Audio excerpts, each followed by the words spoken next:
When the Atlanta Falcons drafted Michael Penix Jr. less than 2 months after signing Kirk Cousins to a 4-year, $180 million deal, I literally laughed out loud sitting in my living room drunk off of Jack and Cokes. How could this franchise possibly be so stupid as to pay a quarterback and draft a quarterback in the top 10? But with every day that's passed since then, I've slowly come to this conclusion. The Atlanta Falcons were right about everything.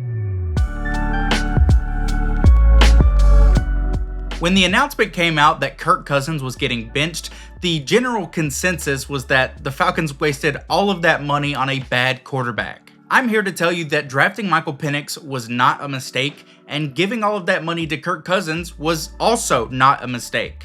And if you want proof, just drive up from Atlanta up the East Coast all the way to New York, and you'll get all the proof that you need. The New York Jets are a prime example of a team that put all of their eggs into one basket, not realizing that they picked up spoiled eggs. Imagine if in 2023 the Jets had found a way to get Aaron Rodgers, but also somehow get themselves in a position to draft Anthony Richardson. That's the type of position the Falcons now find themselves in, competing for a playoff spot while also having a young guy that can take the reins if your initial plan doesn't work out. That's the benefit of investing so much into the quarterback position. And it's easy to see why head coach Raheem Morris would want to make the quarterback position such a priority if you just look back at his first head coaching stint with the Buccaneers from 2009 to 2011.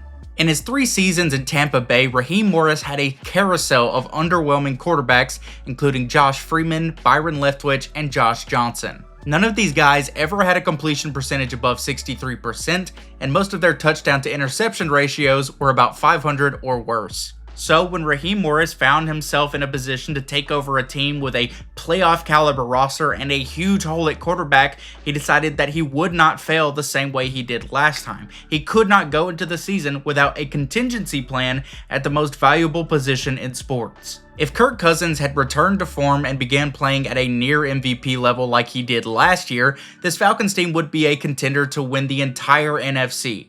But he didn't. Now, after being patient and tweaking things and trying to cater to Kirk's deficiencies, they're still not playing at the level that they need to. Not if they want to make a deep playoff run. So when you have a young guy with a rocket arm that you drafted in the top 10 and you see him in practice every single week, you have to make a tough decision.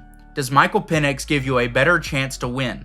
If the answer is yes, you rip off the band-aid and throw the young guy out there right now. Because if this team has any hope of actually succeeding in the postseason, it's not going to be with Kirk Cousins. Not at the level he's playing right now. So, is Michael Penix Jr. the answer to all of Atlanta's prayers, or will history repeat itself for Raheem Morris? Only time will tell, but I can tell you one thing for certain. I will definitely be watching the Atlanta Falcons this weekend to find out. And that's going to be it for me today, guys. I hope you all enjoyed, and if you did, be sure to like, comment, subscribe, all that fun YouTube stuff, and go and follow me on socials. I have a Twitter, and I just started a Blue Sky. As always, your support is greatly appreciated, and I will see you in the next one.